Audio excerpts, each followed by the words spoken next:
प्रभु राम देव भगवान अल्लाह खुदा ईश आदि नाम एक ही शक्ति के हैं। वो कैसा है, कहां है, कैसे मिलता है, किसने देखा है? ये प्रश्नवाचक चिन्ह पूर्ण रूप से हटाने के लिए अवश्य सुनिए जगत गुरु तत्वदर्शी संत रामपाल जी महाराज के अमृत वचन, सर्व पवित्र धर्मों के पवित्र शास्त्रों के आधार पर। कबीर परमात्मा बोले, बेटी सच्चाई तो सच्चाई होती है, आपके गले उतरे चाहे ना उतरे। आप किसकी पूजा करती हो? कि श्री कृष्ण की। श्री कृष्ण से ऊपर मैं नहीं मानती किसी को। परमात्मा बोले, बेटी ये देवता झूठ नहीं बोला करते, इनमें इतनी खासियत होती है। और तू नो कह रही है कृष्ण जी मेरे बात करा के ने। श्री कृष्ण जी तो पूछ लिए तू, इनसे ऊपर के सता है कि नहीं? अब मीराबाई ने हृदय से याद किया, श्री कृष्ण प्रगट हुए और उन्हें पूछा, भगवान आज मैंने संतों का सत्संग सुना है और सत्संग संत झूठ नहीं बोला करते, इतना तो मैं मानती हूँ। आप सच्ची बताना, क्या आपसे भी ऊपर कोई भगवान है? श्री कृष्ण जी ने कहा कि भगवान तो है मीराबाई, लेकिन वो मिला नहीं, तेरी ट्राई भी व्यर्थ है। हमने खूब ट्राई कर ली, उसके दर्शन नहीं होते। अब मीराबाई का तो धक देसी हुई, भाई सारी सच्ची बात है, कोई और है परमात्मा। अगले दिन जाकर चरणों में पड़ गई और कहा, महाराज जी मेरा पेटा भर दिया आपने, मेरा विश्वास संतोष, मुझे विश्वास हो गया कि इनसे ऊपर कोई शक्ति है, भगवान ने स्वयं बता दिया। अब मेरा कल्याण कराओ। परमात्मा ने बताया, बेटी ये खुद नासवान है, इनकी पूजा करने से जन्म मृत्यु तुम्हारा मिटे नहीं। उस अमर परमात्मा की भक्ति में लगी, जब जन्म और मरण मिटेगा उसकी भक्ति हमारे पास है। तो परमात्मा कहते समझदार तो संकेत तो है भाई, और फिर भी कोई ना मानना तो उसके ऐसा मूर्ख नहीं। तुरंत पुरानी संबंध तोड़ दिए कृष्ण से, अक नहीं हमने मोक्ष चाहिए। और कहा जी दीक्षा दे दो मुझे तो कल्याण चाहिए, या तो तेरा दुख देख रही हूं मैं। तो परमात्मा ने देखा कि यह ठाकुरों की लड़की, इसको देखते हैं इसके अंदर कितना भगवान की चाह है, या समाज में लोक लाज में या अंधी हो रही है। जब तक ये लोक लाज और कुल की मर्यादाओं में बंधित है प्राणी, भगवान उसको पूरा लाभ नहीं दे सकता। तो परमात्मा ने कहा कि जा बहन बेटी उससे नाम ले ले। रविदास जी की तरफ संकेत कर दिया। रविदास जी उस समय चमार जाति में, कबीर साहब जुलाहा जाति में। चमार जाति उस समय ज्यादा अछूत मानी जाती थी, क्योंकि उनका कर्म ऐसा था। अरे ये हम इस ऐसे ही हैं, उसको आदमी को ऐसे ही मान लेते। उनका कर्म था जैसे पशुओं की खाल उतारनी और फिर उसको साफ करना, धोना मांजना और फिर जूते बनाने। तो उसमें कपड़े का लागे बिना रह कोई ना, साबुन सुबुन था को नहीं। तो उनके मैल मूल मक्खी उक्खी लगी रहती। तो जो दूसरी उच्च जाति के उन्होंने कहा भाई दूर बैठ जा मक्खी आवे। तो धीरे धीरे वो अछूत का रूप धारण कर लिया कि ना दूर रहे, वहां छुए ना। तो उस जाति में रविदास जी और मीराबाई ठाकुर जाति में। ठाकुर भी सबसे श्रेष्ठ माना करते राजस्थान में। राजस्थान के अंदर जाटों को भी शूद्र माना जाता था, इतनी प्रभुता थी ठाकुरों की। वो उनसे उनको भी ढंग से बात नहीं करते थे राजस्थान के। तो उस समय ऐसी सती थी मैं, और कहा बेटी जा रविदास से उस महाराज का नाम ले ले। और मीराबाई बैठ की जाके रविदास को कही रखा था, तू पहले इन्हों बताइए मैं कौन हूं और फिर बताइए इस मंत्र। उनकी सोची बुद्धि चाल थी कबीर साहब की, रविदास की। रविदास जी ने कहा बहन बात सुन, तू ठाकुरों की बहू है और मैं एक चमार हूं जाति का, और आज तू नाम ले लेगी और कल न तेरे को लोग पता नहीं क्या क्या कहेंगे, और तेरे मन में दोष आ गया ना, फिर गुरु शिष्य का नाता टूट जाएगा। मीराबाई बोली, महाराज जी मैं आपकी बेटी, आप मेरे पिता, बाढ़ में जाओ संसार, मैंने नाम दो, मैं तो कल्याण करवाऊंगी। उसी से मैं नाम दे दिया।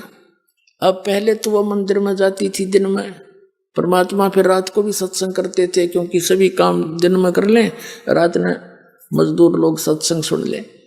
तो मीराबाई फिर रात्रि में जाने लगी सत्संग में, भाई गुरु जी यार दर्शन करेंगे हम तो। अब उसका जो देवर था वो सारे अपने जो कर्म थे करके थक चुका था उसको रोकने के, उससे कोई सफलता नहीं मिली। फिर उसने सोचा था कि लड़की अपनी माँ की बात मान लेती है। उसने अपनी मौसी को बुला करके, मीराबाई की माँ को बुला करके उसको समझाया था कि इसने समझा दे, अपने घर बैठ कर भक्ति कर ले, इसने हमारी इज्जत का नाश कर दिया। मीराबाई की माँ ने समझाने की चेष्टा की थी कि बेटी वहां ना जाया करे, इज्जत का नाश हो गया। और चमार जाति का बताओ तने तो सारी ये बात बिगाड़ दी। तो क्या आपस में क्या बातें हुई, शब्द सुनाते हैं। अब मीराबाई की माता कहती है, सत्संग में जाना मीरा छोड़ दे, सत्संग में जाना मीरा छोड़ दे, आए मारी लोग करें तकरार, सत्संग में जाना मीरा छोड़ दे, आए मारी लोग करें तकरार, सत्संग में सत्संग में जाना मेरा ना छोटेरी, सत्संग में जाना मेरा ना छोटेरी, हारी चाहे जड़ के मरो सन सारे, सत्संग में जाना मेरा, हारी चाहे जड़ के मरो सन सारे, सत्संग में जाना मेरा ना छोटेरी, थारे सत्संग के राय में हे, थारे सत्संग के राय में, हाय वहाँ पर रहते हैं काले नाग, कोई कोई नाग तन डस लेवे, आए वहाँ पर रहते हैं काले नाग, कोई कोई नाग तन डस लेवे, जब गुरु मारे मेरे करी, जब गुरु मारे मेरे करी, हारी वे तो सरप गंडे वे बने जावे, सत्संग में जाना मेरा ना छोटेरी, हारी वे तो सरप गंडे वे बने जावे, सत्संग में जाना मेरा, थारे सत्संग के राय में, थारे सत्संग के राय में, आए वहाँ पर रहते हैं बबरी शेर, कोई कोई शेर तन खा लेवे, आए वहाँ पर रहते हैं बबरी शेर, कोई कोई शेर तन खा लेवे, जब गुरु मारे मेरे करी, जब गुरु मारे मेरे करी, हारी वे तो शेरों के गिद्दड़ बने जावे, सत्संग में जाना मेरा ना छोटेरी, हारी वे तो शेरों के गिद्दड़ बने जावे, सत्संग में जाना मेरा ना छोटेरी, थारे सत्संग के बीच में है, थारे सत्संग के बीच में, आए वहाँ पर रहते हैं साधु संत, कोई कोई संत तन ले रमे, आए वहाँ पर रहते हैं साधु संत, कोई कोई संतन ले रमे, तेरे री मन में माता पाप है री, तेरे री मन में माता पाप हैरी, वो संत मेरे माँ बाप हैरी, वो संत मेरे माँ हैरी। हारी ये तो कर देंगे बेड़ा पार, सत्संग में जाना मेरा ना छुटेरी। हारी ये तो कर देंगे बेड़ा पार, जाना मेरा ना छुटेरी। सत्संग में जाना मेरा छोड़ दे, आए मारी लोग करे तकरार। सत्संग में जाना मेरा, सत्संग में जाना मेरा ना छुटेरी। सत्संग में जाना मेरा ना छुटेरी। हारी चाहे जड़ के भरोसा नहीं सारे, सत्संग में जाना मेरा। वो तो हो जाती चमार है, वो तो हो जाती चमार है, इसमें हमारी आर है, इसमें हमारी आर है। तेरे री लेख माता चमार है री, तेरे री लेख माता चमार है री। वो मेरा सृजन आर है री, वो मेरा सृजन आर हैरी।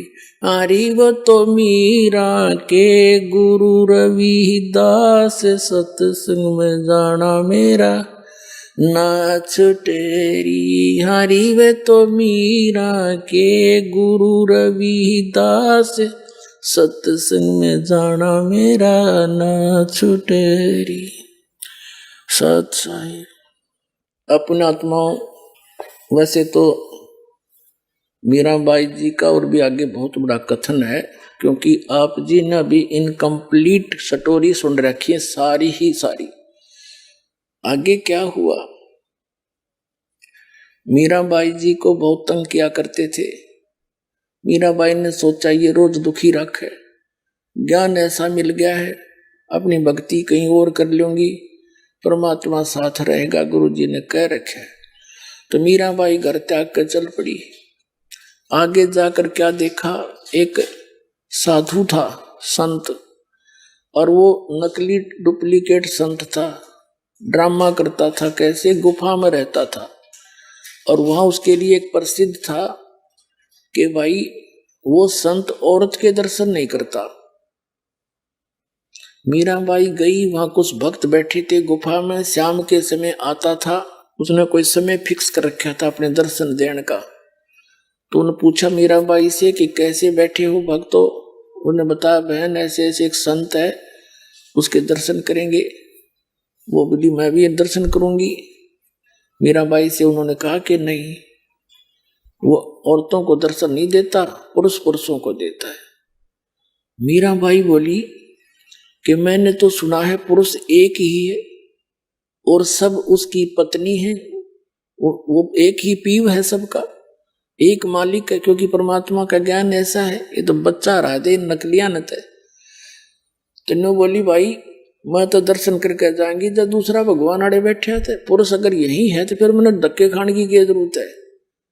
जब यू पुरुष है, यू परमात्मा है, तो बैठी मैं तो उसके दर्शन करके जाएंगे। उसके पास संदेश आ गया, एक बाई है और ऐसे ऐसे कह रही है। उसके भी कान खड़े हो गए, अगर मैं दर्शन करके जाएंगे। वो आ गया बाहर। मीराबाई बोली भाई मन तेनू सुना, तू क्या है, इस शरीर से पुरुष मानता अपने आप को, कल मृत्यु हो जाकर गद्दी बनेगी तू, फिर कहाँ गया तेरा पुरुष बना। डले डोन लग रहा, आ मेरी गेल तन संत मिलाऊंगी। उसकी भी चौन तोड़ दी। अरे पुरुष तो कोई एक है और तू नफरत करता औरतों से, तो क्या आत्मज्ञानी है फिर। पुणात्माओं, जैसे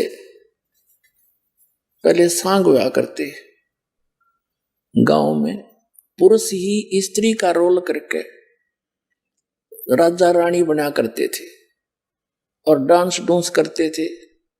तो एक लड़का दूसरे साथी के साथ वो सांग देखने चला गया। वो लड़की का रोल कर रहा था, अभिनय कर रहा था। लड़का छोटा सा 15-16 साल का, दाढ़ी मूछ नहीं थी, सिर पर बाल रखे हुए थे औरतों वाले, वो उसका वही प्रोफेशन था। तो दूसरा जो पहली बार गया था वो कह रहा था देख कितनी सुंदर लड़की है, कैसा डांस कर रही है। उसका साथी कहता है यह लड़की नहीं है, ये लड़का है। ना तेरे तुझे नहीं मान।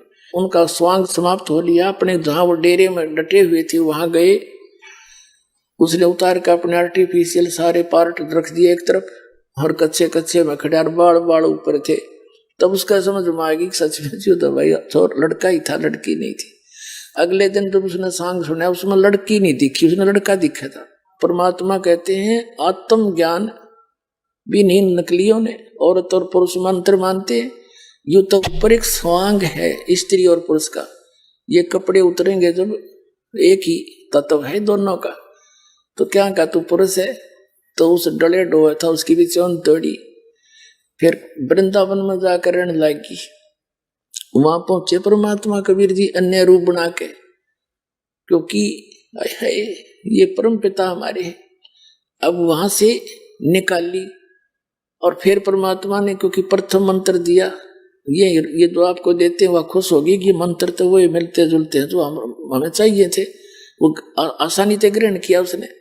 फिर वहां पहुंच गए अन्य रूप बना के, चर्चा करने लगे, बात चलाते रहे। फिर मीराबाई से कहा कि इस मंत्र तो बात ना बने, वो तो सतनाम चाहिएगा 2 अक्षर का, और सार नाम जब मोक्ष होगा बहन तेरा।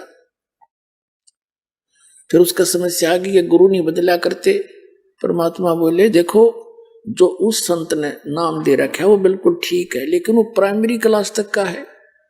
अरे अगली क्लास में चलेगी तो वो तो बहन आगे पढ़ाई पढ़नी पड़ेगी तने, वह समझ गई। तब परमात्मा कबीर जी ने उनको दीक्षा दी, तब उस बाई का मोक्ष हुआ। अब ये 3 गाटा जोड़ रहे थे, कृष्ण जी के गुण गाया करती वह मोक्ष होगी। कृष्ण का मोक्ष कोई ना, मीराबाई का कहां से होता।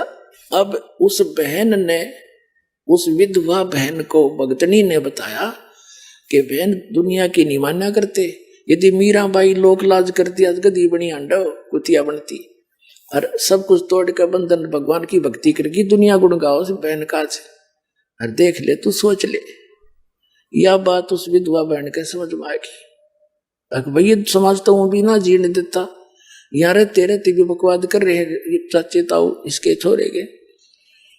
कभी नो कहे तू वहां खड़ी देखी थी, तू वहां ऐसे क्यों गई थी, ये तो फिर भी पीछे पड़े रहे, चल देखी जाएगी। परमात्मा साथ देता जब ऐसे दृढ़ निश्चय से चलते हैं। अब उसने जाकर सत्संग सुना, दीक्षा ले ली, और उसका तो जीवन बदल गया। सारे दिन रोया करती अपना ठीक है अपनी करनी पाओगा, बेटा है बेटा अपने स्थान पे, ना मानता मैं क्या करूं। लेकिन एक अर्ज रखा करती गुरु जी के पास कि महाराज जी लड़का बिगड़ गया और शराब पीवे है, मानता नहीं कहे की। परमात्मा बोले बेटी तू हिम्मत करके लगी रहना, हिम्मत ना रही है। आन देश में परमात्मा के पास सारे तरीके होते हैं, पर तू दृढ़ रहना। तू उसके कहने से अपनी इसमें दीक्षा में बाधा ना आने देना, सब ठीक हो जाए। दूसरी बार जब परमात्मा आए वहां पर कुछ दिन रुकने के लिए, उस बहन ने सभी से प्रार्थना की कि 1 दिन का भोजन मुझे दे दो सेवा का, लेकिन सब ने फिक्स कर रखे थे अपने दिन, सब मना कर गए। अगना वे मुश्किल से दाव लगे, साल भर में आम नहीं दे सकते। तब जिस बहन ने उसको प्रेरणा दी थी, उसने शाम का समय दे दिया उसको कि मेरे वाले दिन में सुबह मैं करा दूंगी भोजन, शाम ने तू करा दी। अच्छा, अब उस बहन ने शाम ने भोजन बनाया खूब जी ला के। लीला कहते हैं परमात्मा पता नहीं के कर दे, कैसी लीला करता है। उस बहन का बुखार हो गया, जोर का जोर हो गया, और इतना हो गया कि 10 कदम नहीं जा सकती। उसने भोजन बना के तैयार कर दिया, उस समय अचानक बुखार बन गया और हर तगनी होगी। और वो लड़का एक निकम्मे गिरोह में फंस रहा था, चोर उचुक के डाकुओं में। उन्होंने रात में स्कीम बना रखी थी कि आज राजा के घर में चोरी कराएंगे, रानियां के हार 9-9 लाख रुपए के बताते हैं, और सब आप अपने मियाँ मिट्ठू हो रहे, और सब नौकरी नो लावांगे, इतने हार हो जाएंगे, फिर घर बनावांगे, ऐसे कोठी बना लेंगे। तो कहने लगे भाई रात ने 12 बजे इस मंदिर में आ जाइए, कोई बाहर जंगल में मंदिर था, उसके आसपास इकट्ठे हो जाइए, वहां से चलेंगे। तो सब चले गए अपने खाना खुना खाकर जल्दी आने के लिए। वो लड़का आ गया शाम को 7-8 बजे सी, उस दिन जल्दी आ गया। माँ ने कहा बेटा मेरी तबीयत होगी खराब, मैंने अपने गुरुजी का भोजन पहुंचाना था, मैं चल नहीं सकती, बेटा एक बार आश्रम में भोजन दिया तो महाराज जी भक्ता का। अब उसने सोची तू आश्रम में जाओगा और आने जाने में समय ना लग जा चाहता, और तू पीछे रह जा, वहां रात ने चोरी करने जाना है। मना कर दिया, कहने लगा माँ मैं नहीं भोजन दे के आऊंगा, और तू भी मत जाया कर वहां पर, पता नहीं दुनिया क्या क्या कहती है तेरे बारे में। उस माँ ने कहा बेटा मेरी इज्जत रखते तू, आज हाथ जोड़ के तुमने समय मांगया है, और आगे मुझे कोई टाइम नहीं देगा। एक दिन का भी गुरुजी भूखे रह गए थे, अरे सब जा चुकी है वहां सत्संग में, मैं अकेली रह गई पाछे थे, बेटा मैं चल नहीं सकती। बहुत कुछ कहा पर वो मानना नहीं। फिर वह रोने लगी बैठ के, हे भगवान आज किसे कर्म फूटे मेरे। तो उसने सोचा लड़के ने कि अब माँ रोएगी सारी रात, 2 मिनट तो लगेंगी, 10-20 मिनट आध घंटा तो फटाफट पकड़ा है, बहुत टाइम से। वो लेकर अगला दे कहाँ है, वो उसने बांध कर रख रखा था लेकर। अब वो प्रतिदिन एक का प्रार्थना करा करती, परमात्मा मेरा तो एक हो बेटा, धन जो भी है वो सुधर जा। तो उन आश्रम वाले भक्तों ने, माइयों ने सोचा आकाश तो सुन दी भगवान गुरुजी ने, उसका लड़का लेके आ गया भोजन, रान लग गया तो फिर इस पर असर भी पड़ेगा। तो गुरुजी से बताया जी उसका रामो नाम था, रामो का लड़का आ गया, आपने बड़ी दया करी, बहुत रोया करती, इससे बात की मारी किसी प्रकार सुधर जाओ। अब वो गया तो पूछा भी गुरुजी कहाँ है, भोजन कराना है, मेरी माँ तो बीमार होगी। भक्ता ने बताया गुरुजी स्नान करने जा रहे हैं, भाई 10 मिनट बैठ जा। वो बैठ गया, गुरुजी आगे भोजन रख दिया। फिर उन्होंने बताया जी ये रामो का लड़का है, और आपने बड़ी सुनिया तो यू आ गया आपके दर्शन करने के लिए। तो गुरुजी ने सोचा ला बेटा बालक से 2-4 बातें बता दूं, इसका असर हो जा। कहने लगा बेटा भक्ति करते हैं, मनुष्य जीवन भगवान ने इसलिए दिया है, भक्ति करे, बुराइयां तो बच कर है, ये जीवन बार बार नहीं मिलता। वो लड़का बोला बाबा जी जल्दी रोटी खा, मैंने देर हो है, तेरे लेक्चरों की जरूरत नहीं। अब उस महात्मा ने सोचा भाई तो सचमुच निराय नकम्मा है, ठीक रो हवा लड़की इसने। महाराज जी के बोला अपने खा के खाना, और लेकर वो बर्तन, और वो तो स्पीड खींच दी वापस, क्योंकि उसने तो रानिया के हार दिखे थे। अब रास्ते में उसका कांटा लग गया पैर में, और लग कर सूल की करकी टूट गई बबुल की। अब कदम नहीं रखा जा, एडी पंजा नहीं टेके, एडी एडी टेकता आवे, चल जा नहीं, धीरे धीरे आ रहा। उसकी आते ही वो बर्तन मारे पटक के, और लगा ऊट पटांग बकवाद करने अपनी माँ को, आज गया था तेरे सत्संग में, आज मेरे पैर में कांटा लग गया, और तू नो कह उड़े सब न सुख हो है, मेरा तो दुख हो गया, और आज पास से तू भी नहीं जाएगी उड़े, और मैं तो उधर मुंह करके भी ना सो।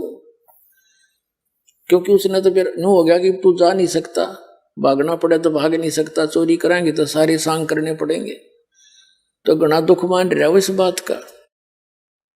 फिर वह मां रोने लगी, हे परमात्मा इस निकम्मे का आज कांटा लगना था, देख मेरे किसे फूटे भाग हैं, अब यू ना स्वयं जावे और ना मन भक्ति करने दे। नो करके वह खूब रो रहा के सोगी। फिर जैसा भी था शाम ने तो फिर सुबह बखत उठ के उस लड़के का कांटा निकलवा दिया।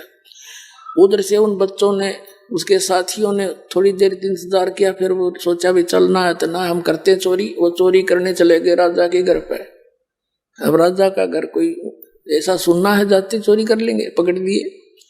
पुलिस ने, मंत्रियों ने कहा कि महाराज ये तो इतने खूंखार व्यक्ति हैं, राजा के चोरी कर सकते, जनता को कैसे जीने देंगे, इनको भयंकर सजा देनी चाहिए। राजा ने सुना दिया शाम के 4 बजे इनको सूली तोड़ दो। सूली तोड़ा करते एक चक्का सा होता था, चक्की के सपाट, उसके बीच में एक सरिया सा होता था, नुकीला भाले जैसा, और वो ऐसे वो चक्का उसको ऊपर बैठा दिया करते थे और वो चक्का नीचे नचाला करता सुराख में से और वो भाला ऊपर नाता था, उसके नीचे से लेकर उसके सिर में का निकल जाता था और रो रो कर तड़प तड़प कर मरता था। उसको इतनी भयंकर सजा दी जाती थी। तो उसके साथ साथ उन्होंने क्या करते थे राजा लोग के पूरी नगरी में घुमा दो इनको, सबको बता दो कि आज शाम को 4 बजे इनको सूली तोड़ा जाएगा। उनके लिख दिया और उनसे बुलवा रहे हैं कि बोलो, पुलिस वाले ले जा रहे हैं, कहो हम चोर हैं, राजा के घर चोरी करने के लिए गए थे, हम पकड़े गए, कोई सुनता हो तो चोरी ना करना, हम शाम को 4 बजे सूली तोड़े जाएंगे। उनसे ऐसे डायलॉग बुलवाते हुए और डंडे मारते हुए पुलिस वाले गलियों में घुमा रहे। एक विशेष बाजा सा बजाते थे तो गांव वालों को पता लग जाता था, नगर वालों को, कि आज किसी की साहत आ रही है, किसी की सामत आई है। तो ये देखने के लिए कि किस दंड में यह दंडित होगा, सब अपने घरों के बाहर आ जाते थे। राजाओं का ये होता था उद्देश्य कि इनके डर से और भी डरेंगे, कोई चोरी चारी ना करेंगे, शांति बनी रहेगी। तो दोनों माँ बेटा भी ये देखने के लिए कि किसको क्या दंड मिल रहा है, वो अपनी गली में आकर खड़े हो गए। जब वो बच्चे आए, उनकी मिली आंख में आंख दोनों मित्रों की, उस लड़के ने सोचा है तो पकड़े गए, वो हैं तेरे वाले साथी। और वो कहते आ रहे हम चोर हैं, राजा के घर चोरी करे थे, हम पकड़े गए, आज हम सूली टूटेंगे शाम को, कोई सुनता हो तो चोरी ना करियो। जब वो आगे चले गए उनके घर से, माँ अपने घर में आ गई, वो लड़का अपनी माँ के चिपट गए और बुरी तरह रोने लग गया और कहने लगा। उसकी माँ ने सोचा क्यों रोया बेटा, बेटा क्या हो गया, अब तो तेरा कांटा भी निकलवा दिया, अब क्यों रो रहा है तू, क्या दुख है? कि माँ धन है तेरे गुरुदेव का और धन है तेरी भक्ति। माँ आज तेरा बेटा नहीं रहना था, आज मैं भी सूली टूटना था, और धन है कल मेरे पैर में कांटा लग गया, माँ मैं जा नहीं सका, और आज तेरा बेटा नहीं था। मतलब फिर उसको याद आ रही है नकम्मे गए एक माँ, फिर तेरा कौन सहारा रह गया था? तब उसकी माँ रोने लगी कि रे निकम्मे, मैं तो सोचू था तू दारू दप्पा पीता है, तू चोर भी हो गया था। अखा माँ मैं इतना नीच हो गया था, और कान पकड़ दिया, क्यों कलजा पाट गया, सामने सूली तोड़ टूटेंगे। कान पकड़ दिया, आपके साथ चलूंगा, नाम लूंगा और जिंदगी में कदे चोरी नहीं करूंगा, कोई गलती नहीं करूंगा, शराब भी नहीं पीऊंगा। अब कबीर साहब कहते संत शरण में आने से आई टले बला, जब मस्तक में सूली होगा काटे में टल जाए। तो पुण्यात्माओं, आप परमात्मा की शरण में आए हो, विश्वास के साथ लगे रहना। ये क्यों डूम बाट के गीत नहीं, ये उस परम पिता का बोला हुआ शब्द जो दास आपको बता रहा हूं, और सारे सत्य होंगे। पूरी विश्वास के साथ लगे रहना। बोलो सतगुरुदेव।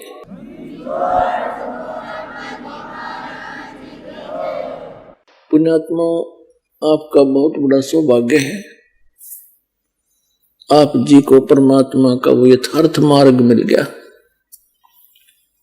जिसको खोज खोज के ये ऋषि अपना शरीर नष्ट करके चले गए, हजारों वर्षों तक कठिन साधनाएं की, क्योंकि उनके पास ये यथार्थ मार्ग नहीं था।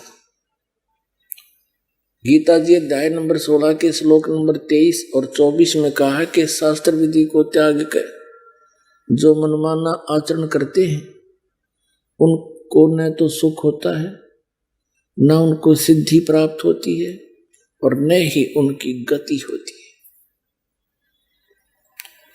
और कबीर परमात्मा भी जब यहां आए थे दादा, हमें ये ज्ञान कराने के लिए इस कलयुग में सन 1398 में अपने सतलोक से चलकर आए थे, एक शिशु रूप धार के लहर तारा नामक जलाशय में कमल के फूल के ऊपर एक नवजात शिशु का रूप धारण करके विराजमान हुए थे। वहां से नीरू नीमा नाम के एक दुल्हा दंपति साथ ले गए, उनके संतान नहीं थी, और परमात्मा की वहां परवरिश होने से और फिर बड़े होकर के, परवरिश तो एक लीला थी, तो सबके पालनहार है, क्योंकि परमात्मा 25 दिन के हो गए थे, उन्होंने कुछ अन्न पानी खाया नहीं। नीमा चिंतित होगी। और अपने आत्मा थोड़ी सी कथा सुनाता हूं परमात्मा की। जैसा कि ये नकली कबीरपंथी और जितने भी ये ऋषि में ऋषि आचार्य शंकराचार्य संत और जो वेदों और गीता को और पुराणों को और कबीर साहिब की वाणी को सच मानते हैं और ये भी परमात्मा को निराकार बताते हैं कि परमात्मा निराकार है, कहीं एक स्थान पर नहीं है।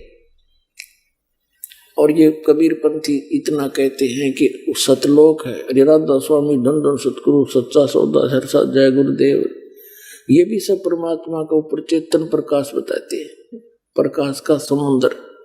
इन्हें कख नहीं पता किसी ने भी, हुआ बाई बकरे ये।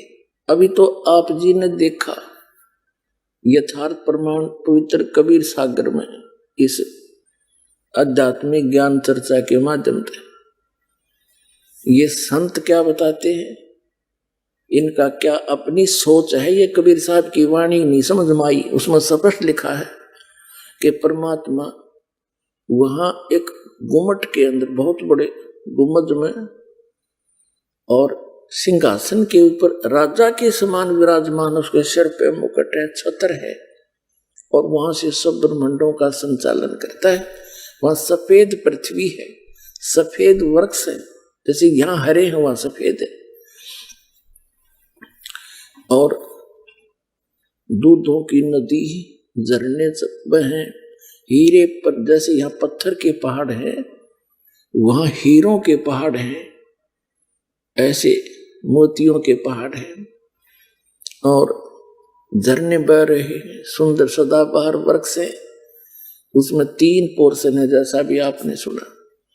फर्स्ट पोर्शन में बाह्य भाग में ये पहाड़ हैं, बहुत बड़े सुंदर सदाबहार फलदार वृक्ष है और सभी मेवा उपलब्ध है सदाबहार, कभी किसी चीज का अभाव नहीं है।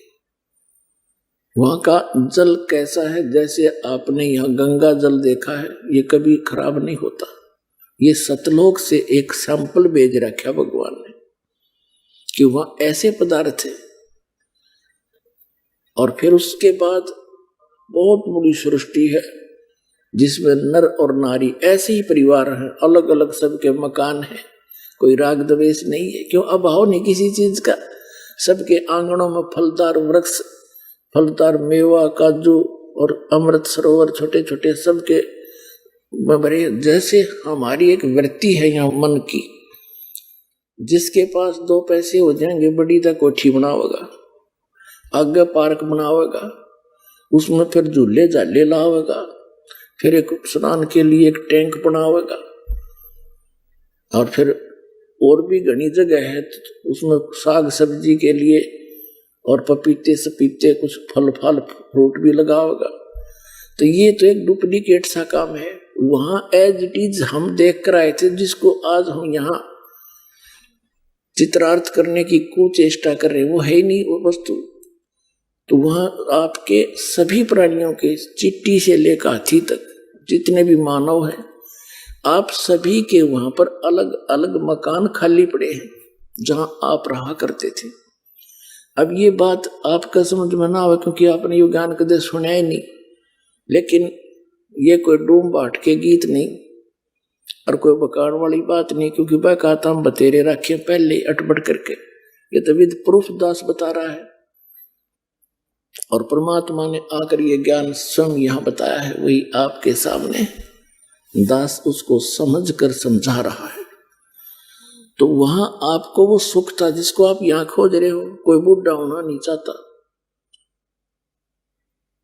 कोई भी वृद्ध अवस्था को पसंद नहीं करता और सारे वृद्ध होंगे, और कोई मृत्यु नहीं चाहता और सब मृत्यु को प्राप्त होंगे। तो क्यों नहीं चाहते हम? बिल्कुल नहीं चाहते, ठीक बात है। देख बालक कैसा शरीर, युवा होने के बाद कितना अच्छा शरीर, और बुढ़ा में पाचा सकलते भी डर लग गए, दर्पण देख लेते, और फिर मरना सारा साजबाज सारी उम्र जोड़िया और सारे बालक बच्चे हो गए, इनमें जी लाग रहा और फिर नुका मारो इसने 1 मिनट में मृत्यु। बताइए ये कोई अच्छी बात है? तो यहाँ का तो एक परंपरा है और वहां ये है नहीं, तो इसलिए ना तो वृद्ध अवस्था चाहते ना मृत्यु चाहते, और दोनों कंपलसरी। तो ये तो सतलोक में होगा, आपको वहां चलो, अब समय आ गया वहां चलने का, कति बिल्कुल आसानी से जा सकते हो, लेकिन ये मंत्र जाप करना पड़ेगा, जीवन रोहतास आपको बताएगा, और मर्यादा में रहना पड़ेगा। आपको यहाँ तो सुख देंगे ही देंगे, और फिर वहां देखना सतलोक में। परमात्मा कहते हैं, अब पहले थोड़ा सा आपको दिखाते हैं, जैसा अब प्रसंग चल रहा था कि परमात्मा सतलोक में कैसा है और कौन है वो, उसका नाम क्या है। अभी तो आपने कबीर सागर में देखा, धर्मदास जी को परमात्मा स्वयं लेकर गए, कबीर परमेश्वर जी, और वहां जाकर उसने क्या आंखों देखी, फिर वर्णन किया ज्ञान प्रकाश कबीर सागर में, बौद्ध सागर के खंड में, कि सतलोक में जब मैं जाग गया तो वहां ऐसे ही नर और नारी करके हंस और हंसनी मेरे से मिलने आए, बड़े प्यार से सीने से लगे, गा के बजा के नाच के फिर भगवान को दिखाने के लिए गए। वहां क्या देखा कबीर साहब, वो जो नीचे से जिंदा महात्मा के रूप में आया था, वो बैठा उस ब्रह्मांड के सिंहासन पर, असंग ब्रह्मांड के कंट्रोलर के सिंहासन पर, और सिर पर छत्र है, सिर पर मुकुट है, वहां सफेद धरती है, सफेद भूमि है, सफेद वृक्ष है, और सभी नर आकार है, उनके गले में रत्नों की माला है, उनकी माथे की शोभा बता रखी, उनके नाक बता रखे, ग्रहण माने नासिका, और बड़े सुंदर हैं। और ये नकली कबीर पंथी या जितने भी संत पंथ हैं, ये सभी बताओ भगवान निराकार है। पुण्यात्माओं, परमात्मा का पाना और सतलोक जाना कति आसान है, इसमें तो कोई बाधा ही नहीं बनेगी, क्योंकि जब आप यहाँ के दुख से परिचित हो जाओगे और वहां के सुख से और प्रमाण सहित आपको पता लग जाएगा। अब पुण्यात्माओं, देख परमात्मा ने कितनी दया कर रखी है आपके ऊपर, आप कितने लाडले हो उस परमात्मा के बच्चे, बहन और भाई जितने भी यहाँ आए हैं। हम दासों की सेवा लगाई, बच्चों ने मिलकर आश्रम बनाया, शेड डाला, और आपके आने से पहले पलक बिछाए बैठे रहते हैं। कितने भगत बहन भाई आएंगे, मैट बिछा देते हैं, अच्छा बढ़िया देसी घी का प्रसाद हलवा, और भाई अच्छे बढ़िया भोजन आहार आपको परमात्मा की तरफ से ही है ये सारा खेल। और ऐसे सर्दी में देकर जाई अरे अमृत वर्षा कर रहे हैं, इसमें कृपा करके लटके ना लियो, पूरा ज्ञान सुनियो को देखा का अच्छा देसी घी का लोड कर जाए, ऊँगे जाओ बैठे बैठे, फिर आना नहाना बराबर है। कबीर साहब कहते हैं, निंद्रा काल जाल है भाई, जो सोवत हैं सो खोवत हैं, जागत है सो पावत हैं। तो जागो वैसे भी जागो, अरे नींद ने भी थोड़ा कंट्रोल करो, और सुनो अमर कहानी उस परम पिता की, आपको प्रमाण दिखाते हैं। पुण्यात्माओं, ऐसा सीजन, ऐसा एटमॉस्फेयर, मीठी मीठी सर्दी और सारी व्यवस्था है, और परमात्मा की भक्ति, वो अमर कथा, वो अमृत वर्षा उस सत्संग की, जिसकी आत्मा को युगों युगों से भूख है, यहां तृप्त हो रही है वो।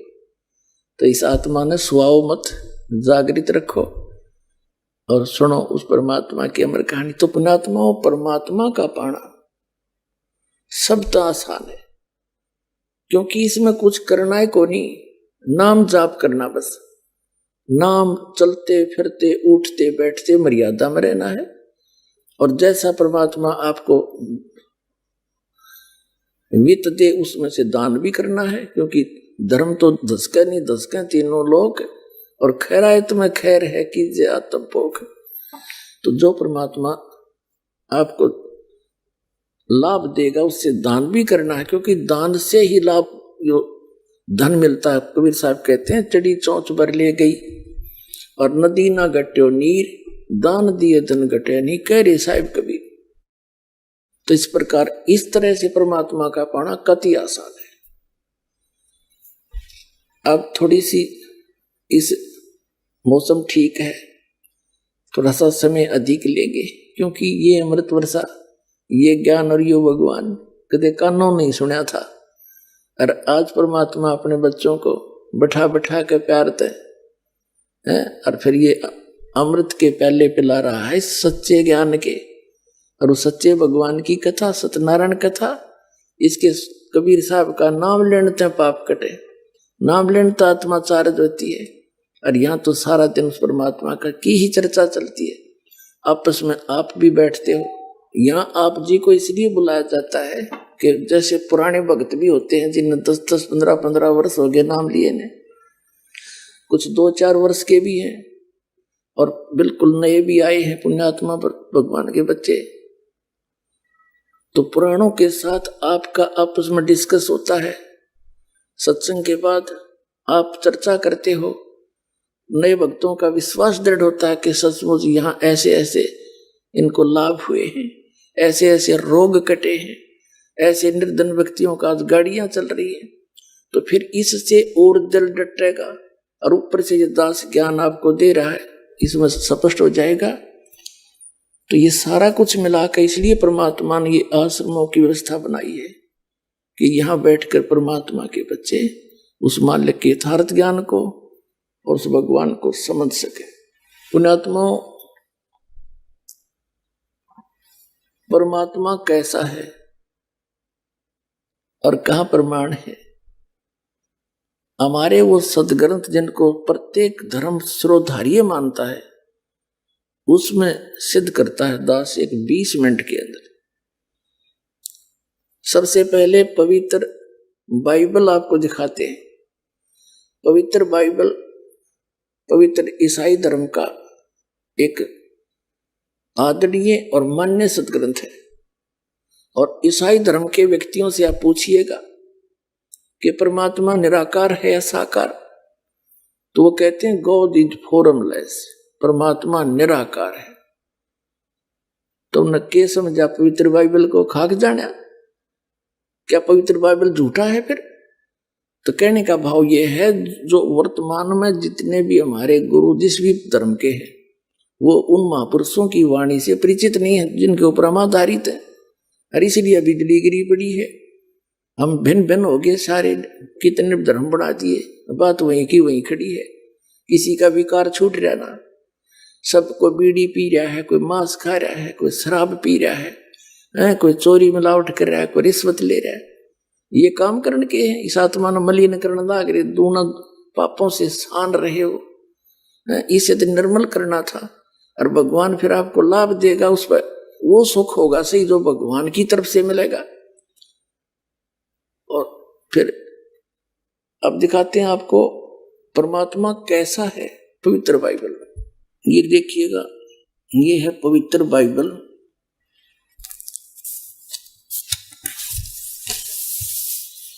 संपूर्ण जीवन अध्ययन बाइबल। और ये कहां से छपा है? ये है जर्नल एडिटर है Donald C Stamps MA MDV, ये एसोसिएट एडिटर, ये यहां से छपा है। Printed in India, Life Publishers International, Spring Hydefield, Missouri USA, printed in India. ये बना वहां से छपा यहाँ पर। ये सारा इनका पूरा दे रखे यहाँ पर। इससे आपको पढ़ के सुना होगा दास कि परमात्मा कैसा है। पुराना नियम और उत्पत्ति यहां से देखेंगे आप।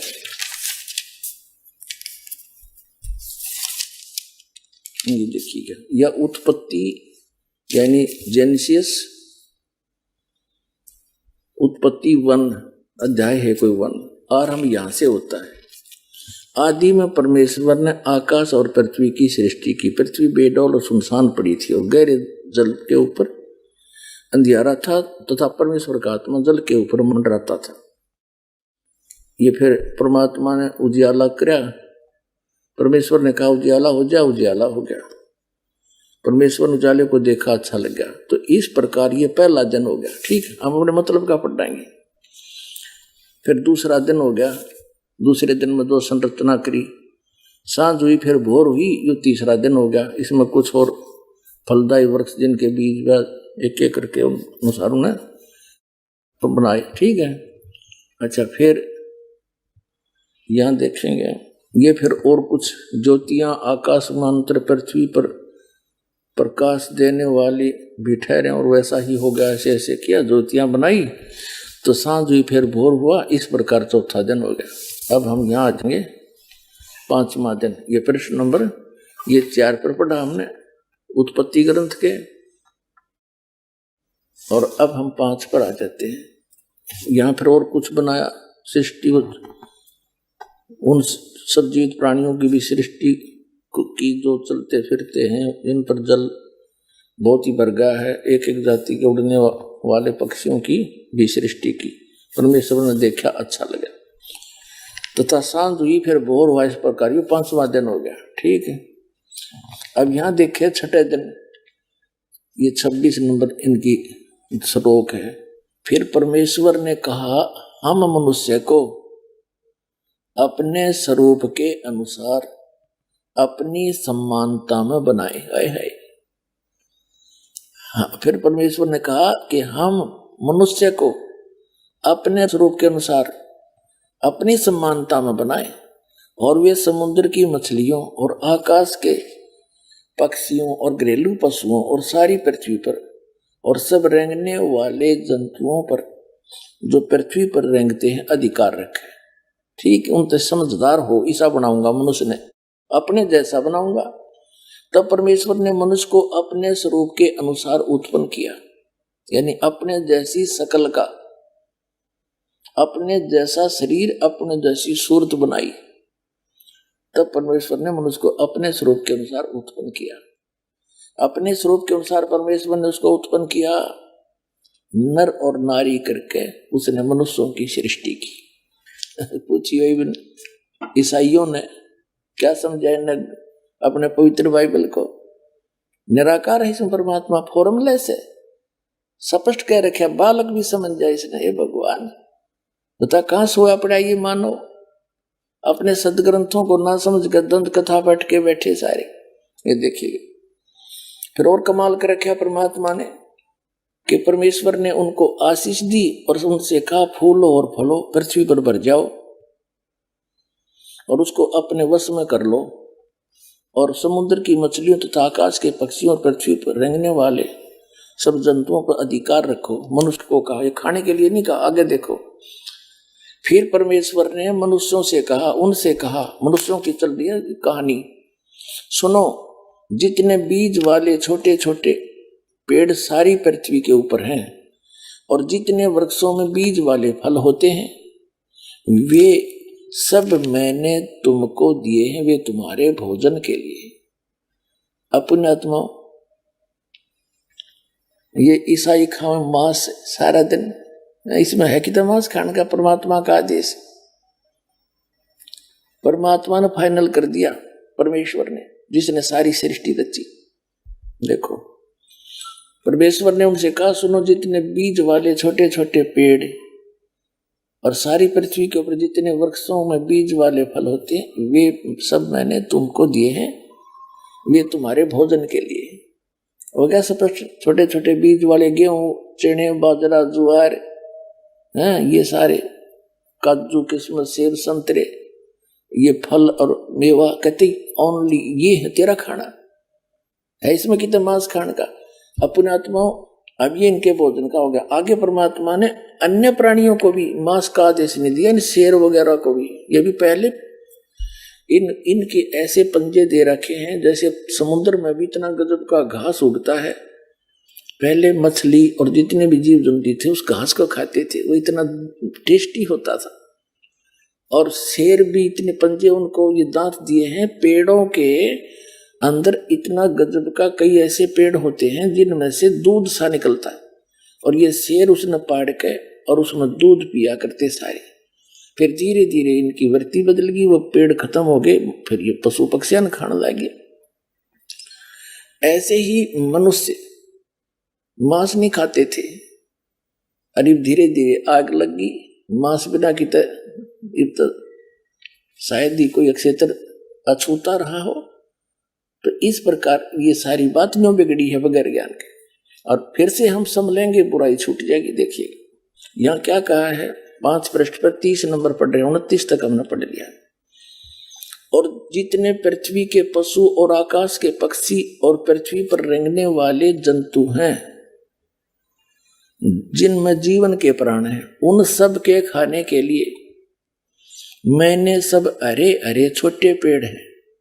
और वैसा ही हो गया, साँझ हुई और भोर हुआ, इस प्रकार ये 6वां दिन हो गया। यानी कि जितने भी पशु हैं, पक्षी हैं और जल के जीव हैं, सब के लिए छोटे छोटे हरे पौधे दिए और पेड़ दिए, ये और कुछ नहीं खाना।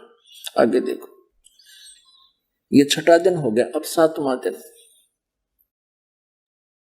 परमेश्वर ने यूं, 6वां दिन हो गया, अब 7वां दिन, यूं आकाश और पृथ्वी और उसकी सारी सेना का बनाना समाप्त हो गया। और परमेश्वर ने अपना काम जिसे वह करता था 7वां दिन समाप्त किया, और उसने अपने किए हुए सारे काम से 7वें दिन विश्राम किया। और परमेश्वर ने 7वें दिन को आशीष दी और पवित्र ठहराया, क्योंकि उसमें उसने सृष्टि की रचना के अपने सारे काम से विश्राम लिया। आइए अब हम उन श्रद्धालुओं के अनुभव जानते हैं जो जगत गुरु तत्वदर्शी संत रामपाल जी महाराज जी से दीक्षा प्राप्त कर चुके हैं तथा उनके द्वारा बताए गए भक्ति मार्ग पर चल रहे हैं। जी नमस्कार। नमस्कार। क्या नाम है आपका? शाहीना गर्ग। साइना जी, कहाँ से आए हो आप? डिस्ट्रिक्ट शिमला, हिमाचल प्रदेश। क्या करते हैं आप? मैं ग्रेजुएट हूँ, अब पढ़ाई कर रही हूँ, आगे एमए कर रही हूँ। संत रामपाल जी महाराज से नाम दीक्षा लेने से पहले आप क्या भक्ति साधना करते थे? जैसे रोजे रखना, नमाज पढ़ना, उस तरह से करती थी। तो मतलब मुझे परमात्मा की खोज थी कि परमात्मा कौन है, तो मैं उसी तरह से साधना करती, लेकिन मुझे कोई लाभ नहीं होता था उससे, मतलब उल्टा और दिक्कतें परेशानियां रहती थी। किस प्रकार की समस्या थी आपको? मतलब भूत प्रेत की समस्या होने लग गई थी। किसी ने मतलब कर दिया था, जब दिखाने गए किसी को तांत्रिक के पास, तो उन्होंने कहा कि पीर वगैरह छोड़े हुए हैं, जैसे मुसलमान धर्म में होते हैं, मुसलमानी पीर छोड़ा हुआ है। तो सब देखने गए तो सब यही बोलते थे कि ठीक हो जाएंगे, मतलब जंतर वगैरह धुनी वगैरह दे देते थे, तो ठीक नहीं हो पाती थी मैं, मतलब थोड़े टाइम ठीक होंगी फिर वही हाल हो जाती थी। फिर मैंने एक हिंदू धर्म में शादी की, तो हिंदू धर्म में शादी करने के बाद जो उस वहाँ पे जो परंपरा है, जिस तरह की देवी देवताओं की पूजा करते हैं, वो भी करती थी। मैं क्या शायद यहीं पे परमात्मा मिल जाए, तो वहाँ पे भी कोई लाभ नहीं होता। 3-4 महीने थोड़ा ठीक रही, उसके बाद फिर वही दिक्कत होने लग गई, उसी मुसलमानी पीर जो लगाया हुआ था वो दिक्कत होने लग गई। तो मेरे ससुर मुझे दिखाने ले जाते थे, कभी तांत्रिक के पास, पंडितों के पास, तो सब यही कहते थे कि ठीक हो जाएगी, ठीक हो जाएगी। फिर वो दे देते, जंतर वगैरह दे देते, फिर थोड़े टाइम में वो ख़राब हो जाते थे, फिर करते थे फिर और करवाना पड़ेगा, फिर से जंतर लगवाना पड़ेगा, फिर बहुत ज़्यादा पैसा खर्च हो रहा था, सब कुछ मतलब दिक्कतें इतनी, मैं मेंटली परेशान बहुत हो गई थी, घर से भाग जाती थी, मतलब मुझे बहुत दूर से पकड़ के भी लेके आते थे घर वाले कि पता नहीं कहाँ चली जाती है, बहुत दिक्कत, आर्थिक स्थिति भी ठीक नहीं थी फिर हमारी। फिर उसके बाद हमारे रिलेशन में ही है शिमला में, उन्होंने संत रामपाल जी महाराज जी से नाम दीक्षा ली हुई है पहले से, तो हम उनके पास गए कि इस तरीके से प्रॉब्लम होती है, तो अब क्या करें। फिर उन्होंने कहा कि आप संत रामपाल जी महाराज जी की शरण में जाइए, आपको कुछ नहीं होगा, आप ठीक हो जाओगे।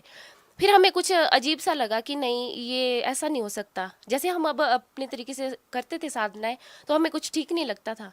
फिर हम घर चले गए, उन्होंने हमें किताब दी, ज्ञान गंगा पुस्तक दी, तो हम उसे लेके घर चले गए। 3-4 महीने वो किताब वैसे ही रही, हमने पढ़ी भी नहीं। फिर मतलब वो भूत प्रेत इतना परेशान करने लग जाता था। तांत्रिक घर पे आए, उन्होंने कहा कि यहाँ पे कुछ है, कि जो इस लड़की को परेशान कर रहा है पीछे से ही है, मतलब मायके से ही, पीछे से ही है, किसी ने किया हुआ।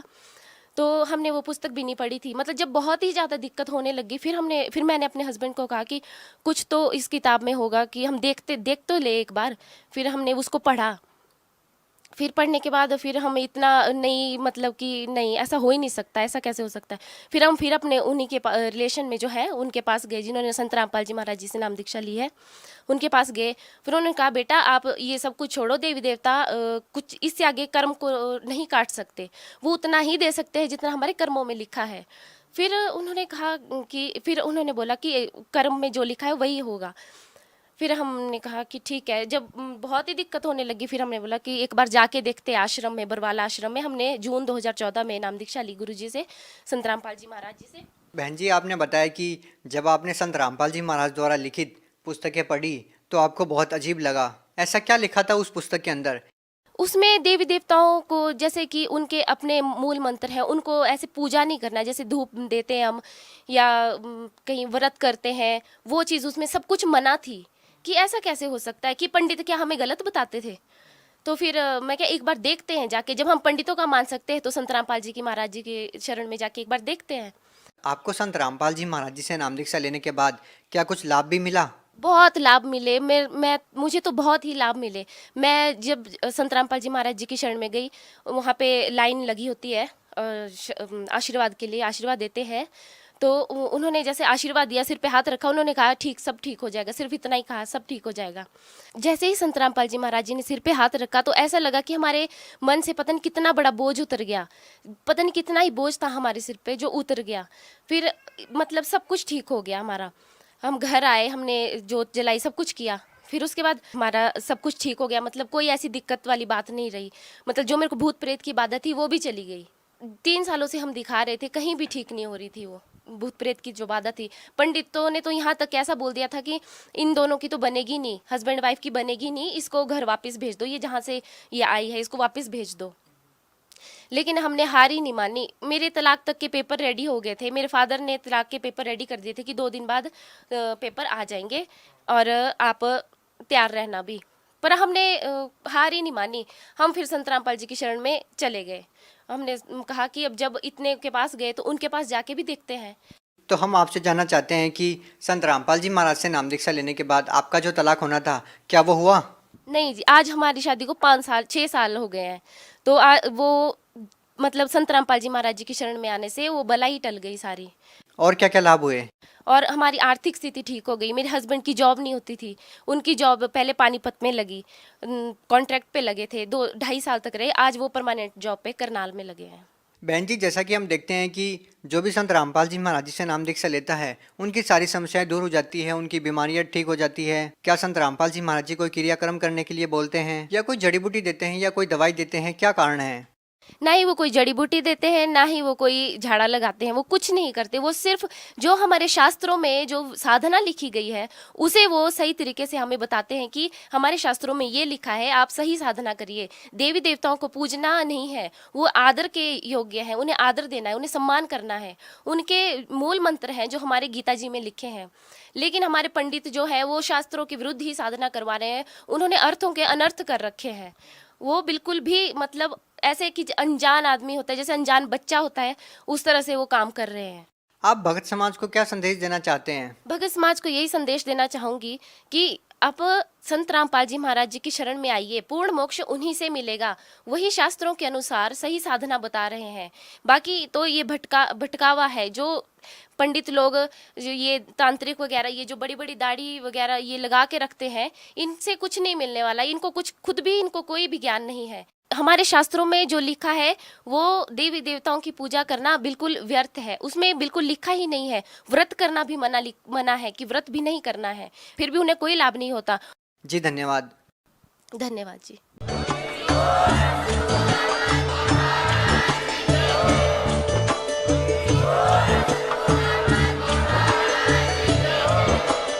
आप सुन रहे थे जगत गुरु तत्वदर्शी संत रामपाल जी महाराज जी के मंगल प्रवचन। अधिक जानकारी के लिए विजिट कीजिए हमारी वेबसाइट www.jagatgururampalji.org। संत रामपाल जी महाराज जी के शुभ आशीर्वाद से पूरे विश्व भर में 500 से भी ज्यादा नाम दीक्षा केंद्र हैं, जिन पर संत रामपाल जी महाराज जी द्वारा ऑनलाइन निशुल्क नाम दीक्षा दी जा रही है। अपने नजदीकी नाम दीक्षा केंद्र का पता करने के लिए संपर्क करें 8222880541।